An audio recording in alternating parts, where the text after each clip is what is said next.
It's the people against the powerful elite, or as Indonesians call it, the fight between geckos and crocodiles. And some are very determined. Like these two students, they're on a hunger strike to show their support for the fight against corruption. All students' organizations in Indonesia have decided that we want to fight poverty by fighting corruption. So much money is stolen by officials. It's people's power all over again in Indonesia. This time they're not asking for the government to step down, but they want a total cleanup of the corrupt legal system. A demand that's becoming more and more hard for the government to ignore. The whole saga started with the prosecution of the leaders of the Corruption Eradication Commission for extortion and abuse of power. After public pressure, they have been released from detention.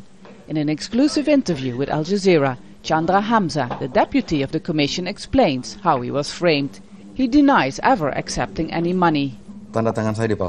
They have used a false signature. The question is, who has done that and what was his interest? With that document, the police now claims that I received money, although the document is false.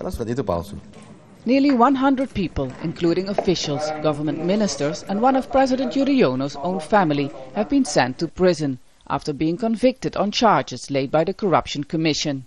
I could never have predicted that I would end up in a situation like this.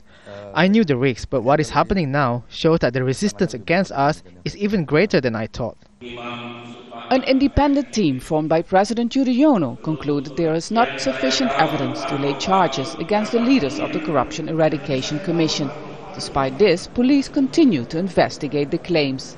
President Yudhoyono is yet to respond to the conclusions of the investigation, raising questions about his commitment to fight corruption. You have to keep pushing him.